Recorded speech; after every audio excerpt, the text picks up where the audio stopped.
أعوذ بالله من الشيطان الرجيم. بسم الله الرحمن الرحيم. وقال نسوة في المدينة امرأة العزيز تراود فتاها عن نفسه قد شغفها حبا إنا لنراها في ضلال مبين فلما سمعت بمكرهن أرسلت إليهن وأعتدت لهن متكئا وآتت كل واحدة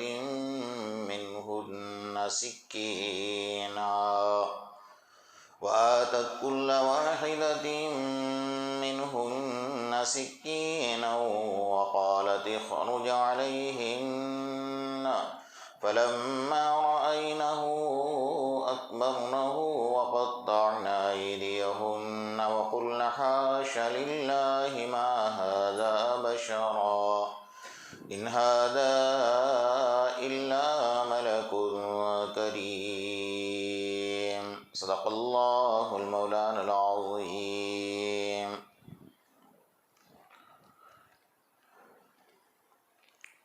گزشتہ کل اور اس سے پہلے آپ حضرات کے سامنے سورہ یوسف کی 30ویں نمبر کی آیت کا ایک جز قد شغفها حبا، اس کے اوپر گفتگو چل رہی تھی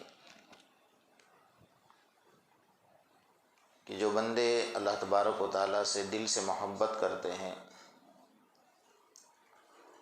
اور دل کے اندر اللہ کی محبت کا جذبہ ہوتا ہے تو اللہ تبارک و تعالیٰ ان کی بہت زیادہ قدر فرماتے ہیں،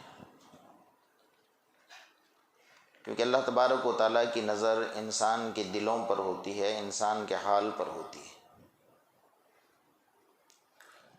دنیا والوں کی نظر انسانوں کی شکلوں پر ہوتی ہے، اللہ کی نظر انسان کے دلوں پر ہوتی ہے. ظاہر میں لوگ ہمیں دیکھ کر یہ کہہ سکتے ہیں کہ بھئی یہ اللہ سے محبت کرنے والا ہے، لیکن اللہ ہی بہتر جانتا ہے کہ بندہ اللہ سے محبت کرتا ہے یا دنیا سے محبت کرتا ہے.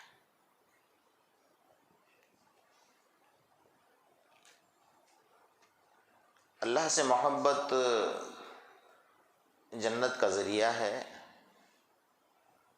اور دنیا سے محبت آخرت سے نفرت کی جڑ اور بنیاد ہے.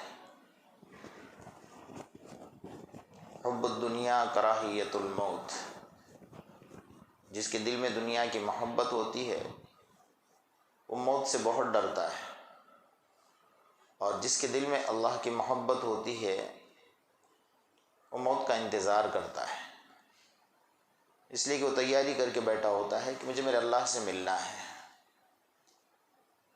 اور جتنا اس کو شوق ہوتا ہے، حدیث میں میرے آقا محمد رسول اللہ صلی اللہ علیہ وسلم فرماتے ہیں جتنا اس بندے کو اللہ سے ملنے کا شوق ہوتا ہے اس سے زیادہ میرے اللہ کو اس بندے سے ملنے کا شوق ہوتا ہے.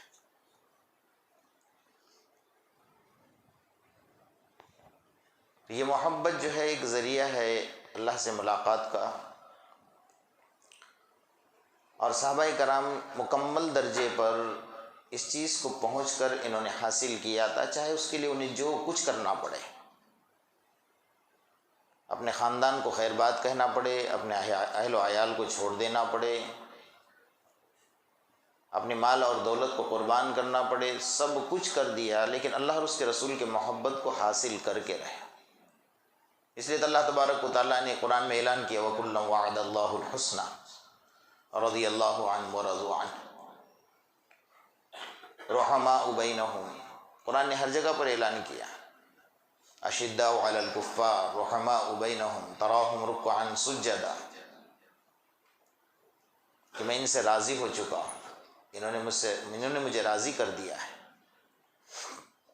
اللہ کے رسول صلی اللہ علیہ وسلم کے ایک صحابی ہیں، مدینہ منورہ سے باہر ایک چھوٹی سی بستی میں رہا کرتے تھے. انہیں باہر سے خبر پڑی کہ بھئی کوئی پیغمبر اسلام تشریف لا چکے مدینہ منورہ میں.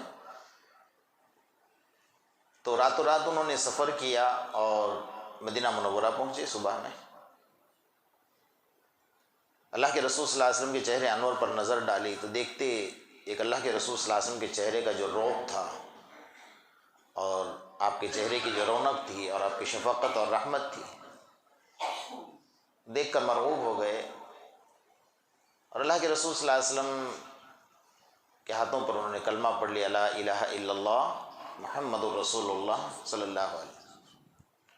اب بڑے اچھے گھرانے کے صحابی تھے، اللہ نے مال و دولت سب کچھ عطا فرمایا تھا. کلمہ پڑھ کر نکل گئے، واپس اپنے گھر پہنچے، لیکن بالکل چھپایا تھا، اس کو راز میں رکھا تھا کہ کسی کو پتہ نہ چلے کہ میں نے کلمہ پڑھ لیا ہے. لیکن انداز یہ تھا کہ گھر میں چپ چاپ جیسا عام بیٹھتے ہیں اس طرح بیٹھتے تھے، لیکن جب بات کوئی کرتا تھا، اس وقت میں یہ دور چل رہا تھا نا، اللہ کے رسول صلی اللہ علیہ وسلم کے بارے میں گھروں میں باتیں ہوتی تھی، بھلے کافر تھے، مشرک تھے، یہودی تھے، جو کچھ تھے، لیکن اللہ کے رسول کے بارے میں گھروں میں چرچا چل رہا ہے. کوئی نبی آئے ہیں اور ان کے چہرے پر اتنا رعب ہے اور ان کے چہرے کے اندر اتنی کشش ہے کہ جو آدمی ایک مرتبہ دیکھ لیتا ہے تو ان کا ہو کر ہی رہتا ہے. تو وہ گھر میں چپ چاپ بیٹھے رہتے تھے، لیکن جب اللہ کے رسول صلی اللہ علیہ وسلم کا تذکر آ جائے تو بالکل دھیان سے سنتے تھے.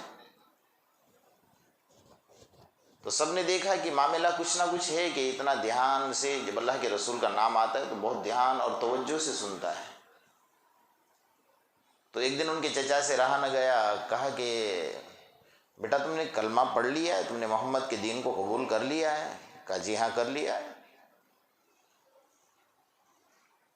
کہا تمہارے پاس دو راستے ہیں، ایک راستہ تو یہ ہے کہ تم ہمارے دین میں آ جاؤ تو تمہیں اس گھر میں رہنے کی اجازت ہے، اور اگر تم ہمارے دین میں نہیں آتے ہیں تو تمہیں گھر چھوڑ دینا ہوگا، سب کچھ یہاں سے چھوڑ دینا ہوگا. برجستہ فوراً ایک سیکنڈ میں انہوں نے اعلان کر دیا کہ میں تمہارا گھر، میں تمہاری دھن، تمہاری دولت چھوڑ سکتا ہوں لیکن نبی کا دین نہیں چھوڑ سکتا. 1 منٹ میں اعلان کر دیا. تو اتنا آسان نہیں تھا اس زمانے میں کلمے کا اعلان کرنا. آج کل ہمارے یہاں نقلی کلمہ پڑھا جاتا ہے، معاف کیجئے میں نقلی اس لیے جملہ استعمال کر رہا ہوں کہ کسی لڑکے کو اگر لڑکی سے محبت ہو گئی اور لڑکی کافرہ ہے، مشرکہ ہے، یا لڑکا کافر ہے، مشرک ہے اور مسلم لڑکی ہے، تو کہتا نہیں میں کلمہ پڑھ لوں گا تو میرے ساتھ نکاح تو کر لے. لڑکی کہتی ہے کہ مجھے نکاح کرنا ہے، وہ کلمہ پڑھنے کے لیے تیار ہے. تو یہ نقلی ایمان ہے، اصلی ایمان نہیں ہے. لڑکیوں کو حاصل کرنے کے لیے ہم کلمہ پڑھ رہے ہیں، یا لڑکیاں لڑکوں کو حاصل کرنے کے لیے کلمہ پڑھ رہی، اللہ کو حاصل کرنے کے لیے نہیں پڑھ رہے. اور بہت سارے ہمارے معاشرے میں تو یہ ماحول ہے کہ وَلَا تَنكِحُوا الْمُشْرِكَاتِ حَتَّى يُؤْمِنْ وَلَأَمَةٌ مُؤْمِنَةٌ خَيْرٌ مِّن مُشْرِكَةٍ وَلَوْ أَعْجَبَتْكُمْ. قرآن اعلان کر رہا ہے کہ اگر مسلمان لڑکا ہے اور کافرہ لڑکی ہے، مشرکہ ہے، مسلمان نہیں ہے، اس کے ساتھ نکاح حرام ہے جب تک وہ کھلے عام اپنے اسلام کا اظہار نہ کرے کہ میں مسلمان بن چکی ہوں. ہر مذہب میں تو کچھ بہت سارے لوگ ایسے کہا وہ اس کے مذہب پر ہے، میں میرے مذہب پر ہوں. تمہارا مذہب رہا ہی کہاں؟ تم اپنے مذہب پر ہو ہی کہاں؟ تمہیں اپنے تسلی کے لیے کہہ دیا کہ میں اپنے مذہب پر جی رہا ہوں، ہو ہی نہیں سکتا ہے. انہوں نے ظاہر کر دیا کہ مجھے منظور ہے، میں گھر چھوڑنے کے لیے تیار ہوں، تم خاندان کو سب کو قربان کرنے کے لیے تیار ہو. بات تو یہ تھی نا کہ ٹھیک ہے آپ ہمارا گھر چھوڑنے چاہے تو گھر چھوڑ کر نکل جائیے، کوئی مسئلہ نہیں. کہا نہیں، مارا پیٹا، بدن کے کپڑے اتار لیے. اس وقت میں اسلام کا اعلان کرنا اتنا آسان نہیں تھا، انہیں پتا تھا کہ میرا انجام کیا ہونے والا ہے، لیکن 1 منٹ میں انہوں نے اعلان کر دیا، اس لیے کہ میرے آقا محمد الرسول اللہ صلی اللہ علیہ وسلم کے چہرے انور پر محبت کی نظر پڑ چکی تھی، اللہ کے رسول کی شفقت کی نظر پڑ چکی تھی. اب اس کے سامنے تو ساری دنیا ہے ہی چاہے، پھر کچھ ہے ہی نہیں اس کے سامنے. اللہ کرے کہ اس محبت کا قطرہ ہمیں بھی نصیب ہو جائے. بدن کے کپڑے اتار لیے. ایک اتنا بدن پر کپڑا نہیں تھا. ماں ہوتی ہے، ماں کا دل ہوتا ہے کہ چلو میرا بیٹا مسلمان تو بن چکا، میں بھی مسلمان نہیں ہوں، میرے گھر والے میرے خاندان مسلمان نہیں، میرے بچے کے بدن کے کپڑے اتار لیے. حالانکہ ماں بھی کافرہ ہے، مشرکہ ہے، مسلمان نہیں ہوئی ابھی، لیکن ماں ماں ہوتی ہے۔ اللہ کرے کہ ہمیں ماں کی قدردانی کی توفیق عطا فرمائے۔ پیچھے کے دروازے سے ماں نے کہا کہ بیٹا یہ میری چادر لے لیا اور اپنے بدن کو ڈھانپ لے، اپنے سطر کو چھپا لے۔ چنانچہ انہوں نے چادر لی اور چادر کے 2 ٹکڑے کیے، ایک چادر سے اپنا سطر ڈھانپ لیا اور ایک چادر اوڑھ لی بدن کے اوپر، بس وہ یہ 2 چادر اوڑھ کر نکل گئے، اور مار کھا کر پورا بدن زخمی تھا، پورے بدن پر نشان پڑ چکے تھے اور بدن کے کپڑے اتر چکے تھے۔ اس وقت میں آپ کو سمجھ میں آتا ہے نا ایک کیفیت کیا ہوگی انسان کی، اس کو یاد تو آئے گا نا کہ میں اتنا اچھا تھا، میں خوشبو استعمال کرتا، اچھے سے اچھے کپڑے پہنتا تھا، میں اپنے مذہب پر چل رہا تھا، میں نے کیا مصیبت جھیل لی۔ آدمی کے ذہن میں شیطان ڈالتا ہے ایسے وقت میں، لیکن نہیں، ان کا ایمان الگ تھا، وہاں یہ غلط سوچ پہنچتی ہی نہیں تھی۔ نکلے اور چلتے چلتے میرے آقا محمد الرسول اللہ صلی اللہ علیہ وسلم کی خدمت میں پہنچ گئے اور آ کر چپ چاپ کونے میں بیٹھ گئے، وہی چادر ایک نیچے لپیٹی ہوئی ایک اوپر، اور اللہ کے رسول صلی اللہ علیہ وسلم کے چہرے انور کو دیکھا کہ اللہ کے رسول بھی دیکھ رہے۔ صحابہ کرام یہ کون ہے کہ کسی نے دیکھا نہیں تھا ابھی تک ان کو، راتوں رات آ کر کلمہ پڑھ کر نکل گئے تھے۔ اللہ کے رسول بھی بڑی عجیب نظر سے انہیں دیکھا کرتے تھے۔ ان کا نام تھا حضرت عبداللہ، لیکن اللہ کے رسول نے لقب دیا تھا ذوالبجادین۔ ذوالبجادین کے معنی 2 چادروں والا، وہ جو چادر تھی نا ایک کے 2 ٹکڑے کر دیے تھے، اللہ کے رسول نے نام دے دیا ذوالبجادین، یہ میرا ذوالبجادین ہے، 2 چادروں والا، یہ میرا لاڈلا ہے۔ اللہ کے رسول نے فرمایا میرا لاڈلا ہے۔ پتہ چل گیا تھا کہ مار کھا کر آیا ہے، کپڑے اتار کر آیا ہے، اسلام کے خاطر اپنے خاندان کو، ماں کو، باپ کو، بھائیوں کو، بہنوں کو، سب کی محبت کو چھوڑ کر آیا ہوا ہے۔ اللہ کے رسول نے وہ قدر کی، اور اللہ بھی بہت قدر کرتا ہے۔ جب انسان کے دل میں اس کی محبت جذب کر جاتی ہے نا تو اللہ بہت، کیونکہ انہیں اونچے درجے پر پہنچنا تھا تو اللہ کی محبت جذب ہو گئی۔ اب جذب ایسی ہو گئی کہ وہ کبھی کبھی اچانک بیٹھے بیٹھے اللہ کو ایسے اللہ اللہ اللہ جب ان کے دل سے نکلتا تھا تو اللہ کے رسول صلی اللہ علیہ وسلم نے فرمایا کبھی کبھار تو یہ میرا لاڈلا مسجد نبوی کے دروازے پر بیٹھتا تھا اور وہاں بیٹھے بیٹھے بس اللہ کی ضربیں لگایا کرتا۔ حضرت عمر نے ایک دن پکڑ کر ڈانٹ دیا، بھائی یہ کیا لگا رکھا ہے، مسجد کے دروازے پر بیٹھتے ہو؟ اللہ کے رسول نے دیکھا، عمر کہا میرا لاڈلا ہے، اسے مت روکو، بہت اخلاص کے ساتھ میرے اللہ کا نام لے رہا ہے۔ جب یہ اللہ کا نام زمین پر لیتا ہے آسمان کے فرشتے چپ چاپ سنتے ہیں اس کا نام لینے، کیونکہ یہ مار کھا کر آیا ہوا ہے اسلام کے خاطر، سب کچھ قربان کر کے آیا ہوا، اللہ کی محبت اس کے دل میں گھر کر چکی۔ بہرحال کچھ عرصہ گزرا اور گزرنے کے بعد پتہ چلا کہ حضرت عبداللہ ذوالبجادین کو بخار چڑھا ہے، بڑا تیز بخار ہے۔ میرے آقا کی محبت بھی ایسی تھی میرے دوست، ایسا نہیں کہ صحابہ صرف محبت کرتے، آقا صحابہ سے محبت نہیں کرتے، ایسا نہیں، تو دونوں طرف محبت کا جذبہ تھا۔ جب پتہ چلا کہ حضرت عبداللہ بیمار پڑے ہیں اور بخار تیز ہوا ہے تو میرے آقا محمد رسول اللہ صلی اللہ علیہ وسلم حضرت ابوبکر اور حضرت عمر کو ساتھ لے کر گئے، چلو عبداللہ میرا بیمار ہو چکا ہے، مجھے دیکھنا ہے عبداللہ کو۔ پہنچے، دیکھا، بڑا تیز بخار تھا۔ اللہ کے رسول صلی اللہ علیہ وسلم نے دیکھا چہرہ بالکل لال ہو گیا بخار کی وجہ سے، تو آپ گئے، انہیں اٹھنے کی طاقت نہیں تھی، تو اللہ کے رسول نے اپنے ہاتھوں سے ان کا سر اٹھایا اور اپنے پنڈلی مبارک پر ان کا سر رکھا کہ عبداللہ یہاں آرام کرو، میرے پنڈلی کے اوپر آرام۔ اللہ اکبر، کس کو نصیب ہونا ہے یہ چیز؟ مار کھائی تھی نا، اللہ کو اور اونچا درجہ دینا تھا اسلام کے خاطر۔ بس چند لمحے گزرے، چند منٹ گزرے ہوں گے کہ اللہ کے رسول صلی اللہ علیہ وسلم کا چہرے کا دیدار کرتے کرتے اللہ کے پیارے ہو گئے۔ اسی وقت اللہ کے رسول کے گود میں کس کو موت آنی ہے میرے دوست؟ اللہ کو پیارے ہو گئے۔ اللہ کے رسول صلی اللہ علیہ وسلم کی آنکھوں سے آنسو نہیں تھم رہے تھے کہ میرے لاڈلے نے بہت مار کھائی، اسلام کے خاطر بہت مار کھائی، اپنے ماں کو چھوڑا، باپ کو چھوڑا، خاندان کو چھوڑا، دھن دولت کو چھوڑا، حتیٰ کہ اس کے بدن کے کپڑے اتار لیے گئے۔ اس کا بدلہ اللہ کے رسول نے کیا دیا؟ کفن پہنایا، غسل دیا، کفن پہنایا۔ میرے آقا محمد الرسول اللہ صلی اللہ علیہ وسلم نے اپنی کملی مبارک عطا فرمائی، کہے میرا لاڈلا ہے، اس کے کفن میں میری کملی کو ڈال دو۔ جس اسلام کے خاطر بدن کو ننگا کر دیا گیا تھا اسی رحمت للعالمین نے اپنی کملی مبارک عطا فرمائی، اب اس کو اڑا دو۔ اور جس کو اللہ کے رسول کی کملی مل جائے، اللہ اکبر کبیر، جہاں میرے آقا کا ہاتھ لگ جاتا ہے نا وہاں جہنم کی آگ حرام ہو جاتی ہے۔ تو آپ نے سنا ہوگا نا کہ حضرت عائشہ رضی اللہ تعالیٰ عنہ ایک دن گھر میں روٹی بنا رہی تھی، تھوڑا سا آٹا تھا اور روٹی کے لیے آٹا گوندھ رہی تھی۔ اللہ کے رسول آئے، کہا عائشہ لاؤ میں بھی آج روٹی بناؤں۔ اللہ کے رسول آپ کا کام تھوڑی ہے، میرا کام ہے۔ ہمارے عورتوں کو اگر شوہر کہہ دیں گے جاؤ میں کھانا بناؤں، بہت شکریہ صاحب، روزانہ صبح شام بنائیے آ کر، میری جان تو چھوٹ جائے۔ حضرت عائشہ نے کہا کہ آپ کا کام تھوڑی ہے، میرا کام ہے۔ اللہ کے رسول فرمایا آج میرا دل ہو رہا ہے کہ میں روٹی بناؤں۔ کہا ٹھیک ہے۔ حضرت عائشہ نے ایک چھوٹا سا پیڑا بنا کر دیا، کہا ہاں بنا لو۔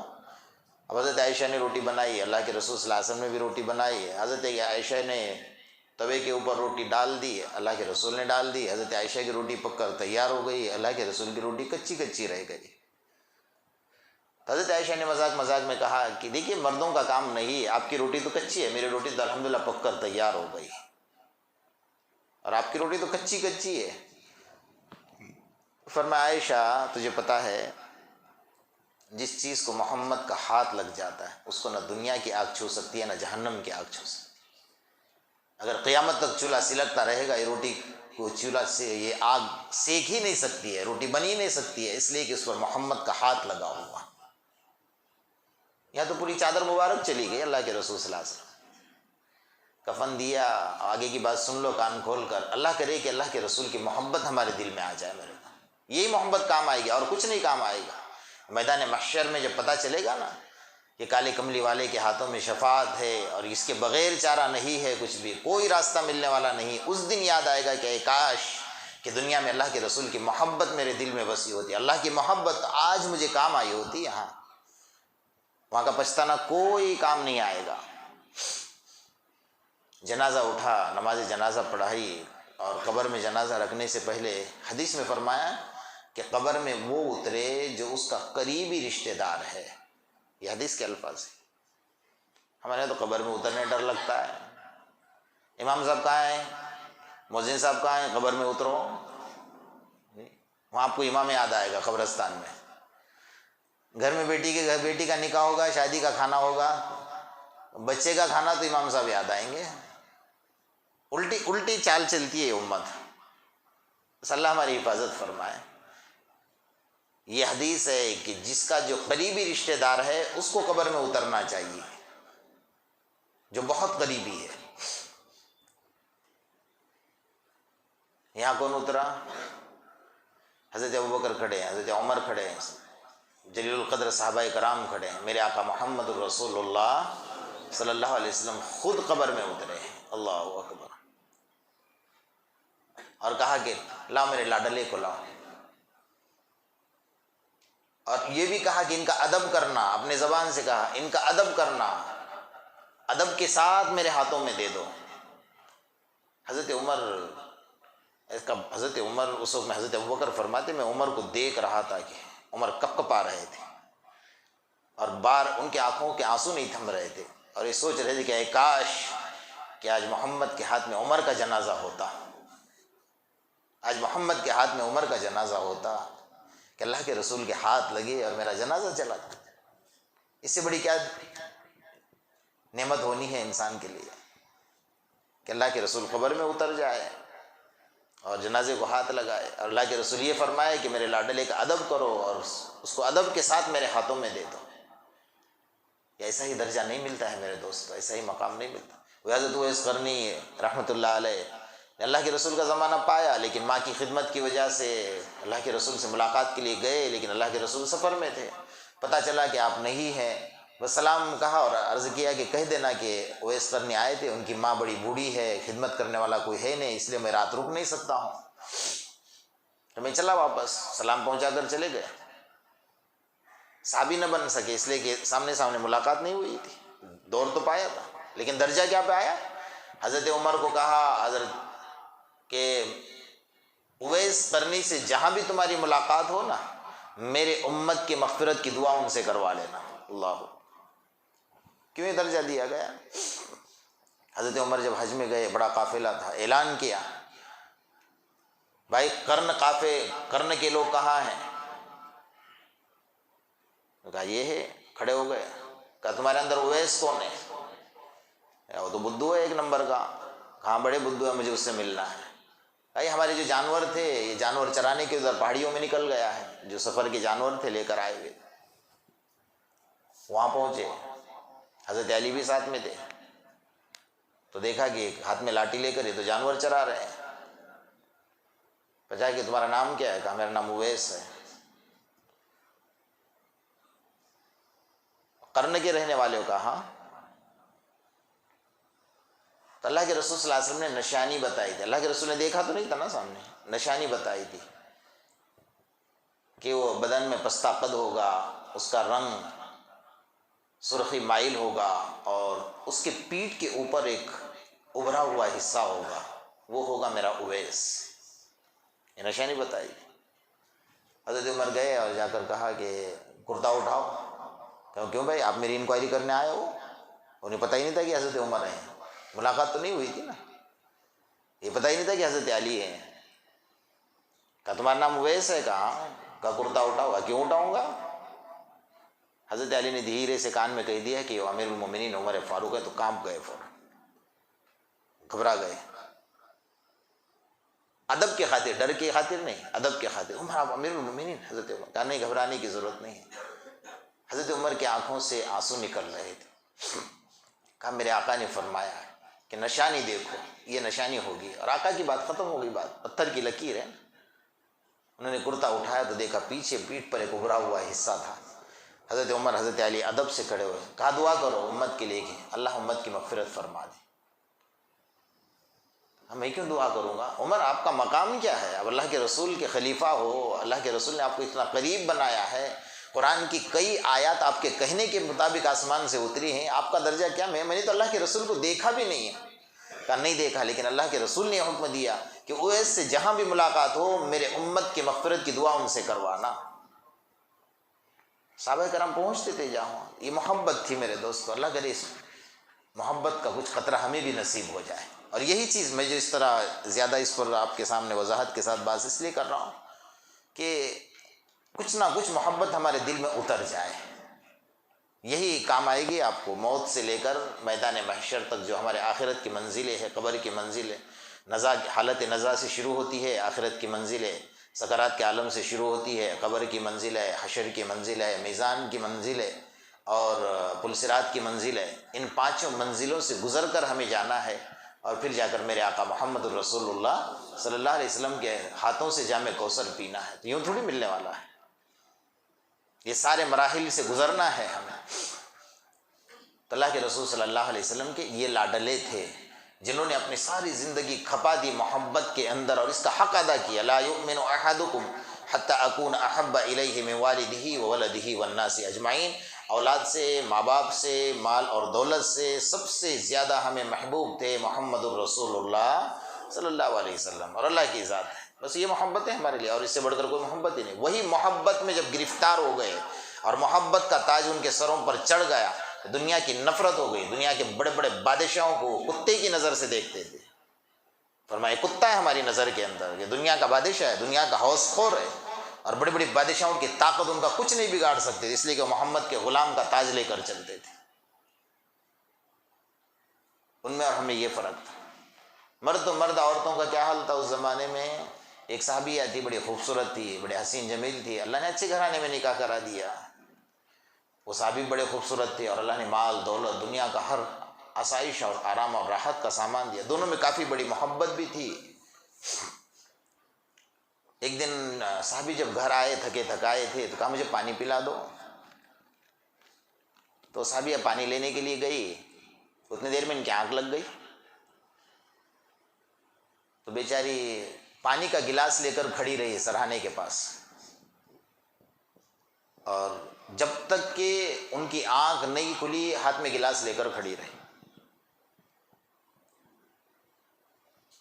یہ ادب سکھایا تھا اللہ کے رسول صلی اللہ علیہ وسلم نے، اور انہوں نے پورا کر کے دکھایا تھا۔ اب پانی کا گلاس لے کر کھڑی ہے، کئی گھنٹے گزر گئے، وہ بیچاری ہٹی نہیں ایک منٹ بھی وہاں سے، کھڑی ہے اپنے۔ جب ان کی آنکھ کھلی تو دیکھا یا اللہ اتنا وقت ہو گیا کہ جب سے ابھی تک کھڑی ہے پانی کا گلاس۔ کہا آپ کا حکم تھا پانی پلانے کے لیے، آپ کی آنکھ لگ گئی، اللہ پانی پلا۔ کہا میں بہت خوش ہوں، جو مانگنا ہے مانگ، میں دینے کے لیے تیار ہوں۔ آج تیری تمنا پوری کر دوں گا. کہا دے دو. کہا مجھے طلاق دے دو. یہ اللہ گھبرا گئے. اتنی بڑی چیز تم نے کہی دی کہ مجھے طلاق دے. اللہ نے ہمیں اتنے خوشیاں دی ہیں دنیا کی اور ہم دونوں محبت سے رہتے. کہا میری وجہ سے آپ کو کوئی تکلیف؟ کہا کچھ بھی نہیں. کہا آپ میرے سے ناراض ہو؟ کہا نہیں. کہا میں نے آپ کے حق ادا کرنے میں کوئی کوتاہی کی؟ کہا وہ بھی نہیں. تو کچھ بات ایسی بن گئی کہ جس کی وجہ سے تم مجھ سے ناراض ہو؟ گانے میں بالکل ناراض نہیں، میں محبت کرتی ہوں اس لیے تو آپ کی خدمت بھی کرتی ہوں. کہا میری طرف سے محبت میں کوئی کمی؟ کہا کچھ بھی نہیں، پوری محبت دے دو. پھر طلاق کیوں مانگے؟ بس طلاق دے دو. تو صحابی گھبرا گئے کہ اللہ اب میں نے وعدہ تو کیا ہے کہ جو مانگنا ہے مانگ، میں دوں گا، اب مجھے دو وعدہ تو پورا کرنا پڑے گا نا. لیکن مسئلہ تو اتنا ٹیڑھا ہے. تو پھر انہوں نے کہا کہ ایک کام کرو، صبح ہو جانے دو، ہم چلتے ہیں آقا انعامدار محمد الرسول اللہ صلی اللہ علیہ وسلم کی طرف، وہاں فیصلہ ہوگا. اتنا بڑا فیصلہ میں نہیں کر پاؤں گا، لیکن زبان دی ہے میں نے تمہیں، لیکن اتنا بڑا فیصلہ میرے حق میں نہیں ہے کہ میں فیصلہ کر دوں گا. صبح ہوئی، فجر پڑی. یہ بیچاروں کو نیند کہاں سے آنی تھی، گھبرا رہے تھے کہ کیا ہوگا، معلوم نہیں کہ میری بیوی میرے ہاتھوں سے نکل جائے گی اور مجھے طلاق دینا پڑے گا، اس لیے کہ میں نے وعدہ کیا اور یہ تو ضد پر ہے کہ طلاق دے دو. گئے اللہ کے رسول صلی اللہ علیہ وسلم کے دربار میں پہنچنے سے پہلے ٹھوکر لگی اور گر گئے اور زخم آیا، بدن سے خون نکلنے لگا. اس صحابی نے اپنا دوپٹہ پھاڑا اور خون صاف کیا. کہا چلو گھر چلو، ہمارا مسئلہ حل ہوگا، مجھے اب طلاق نہیں چاہیے. تو حیران ہو گئی کہ یہ کیا مسئلہ چل رہا ہے بھائی. گھر آئے، بہت روئے. بھائی بات کیا ہے وہ تو بتاؤ. اب صحابیہ نے راز کھولا.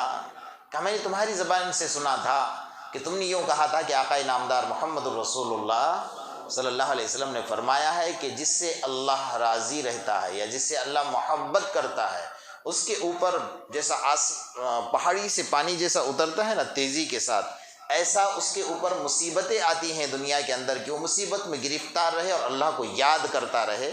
میں نے جب سے تمہارے ساتھ نکاح کیا ہے آج تک کوئی مصیبت تمہارے اوپر نہیں دکھی، مجھے لگا کہ اللہ تم سے ناراض. لیکن جب اللہ کے رسول کے دربار میں جا رہے تھے تو تم گر گئے، چوٹ لگی، زخم آیا، تو مجھے لگا کہ اب اللہ تم سے راضی ہے.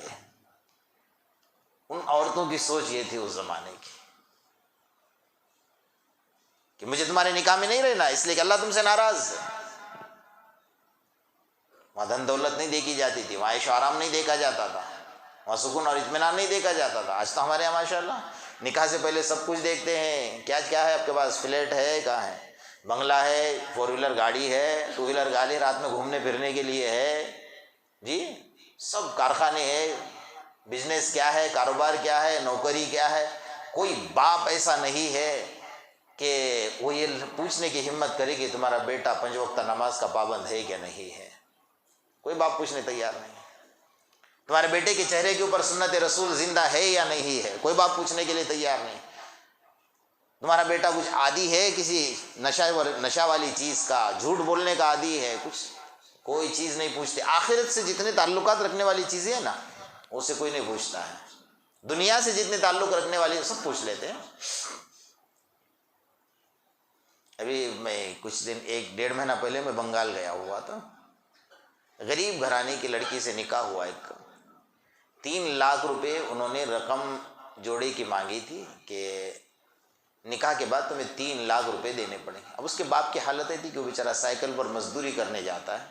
اس کو میں نے پوچھا کہ روزانہ کتنا کماتے ہو؟ کہا 50 روپے کماتا ہوں، سائیکل پر مزدوری کرنے جاتا ہوں. لڑکی کا نکاح ہوا ہے، نکاح ہو کر 1 سال ہوا ہے، لیکن لڑکا لے جانے کے لیے تیار نہیں. کہا 3 لاکھ روپے دو تب جا کر میں لے جاؤں گا. اب باپ سوچ رہا ہے، سائیکل پر گھوم رہا ہے، دوسرے 3 لڑکیاں گھر میں پڑی ہیں، اس کے نکاح کرانے ہیں. اس کے دل پر کیا گزرتی ہوگی آپ سوچ رہے ہیں کہ لڑکی کا نکاح ہوا ہے اور لڑکی میرے گھر میں سسک رہی ہے، بلک رہی ہے. باپ کے پاس 3 لاکھ کا انتظام کہاں سے ہوگا کہ وہ لڑکی کو دے گا اور لڑکی کو لے جائے گا؟ یعنی یہ ہمارا معاشرہ ہے، یہ ہمارا ماحول ہے. جس چیز کو اسلام نے حرام قرار دیا اس کو ہم حلال سمجھ کر لے رہے ہیں. عجیب سا ماحول بنا کر رکھا ہوا ہے میرے دوستو. ہم اسلام پر آ جائے، آقا انعامدار محمد الرسول اللہ صلی اللہ علیہ وسلم کی حقیقی اور سچی محبت پر آ جائے، اسی میں ہمارے لیے کامیابی ہے، اس کے علاوہ کامیابی کہیں اللہ نے رکھی نہیں۔ لقد کان لکم فی رسول اللہ اسوۃ حسنہ، اللہ کے رسول کے اسوہ حسنہ پر آنا پڑے گا، آپ کے اخلاق پر آنا پڑے گا، آپ کے طریقے پر آنا پڑے گا، تبھی جا کر ہمیں دنیا اور آخرت میں کامیابی ملنے والی ہے۔ اللہ پاک ہم سب کو حقیقی اللہ کی محبت نصیب فرمائے اور رسول اللہ صلی اللہ علیہ وسلم کی محبت نصیب فرمائے۔ بسم اللہ۔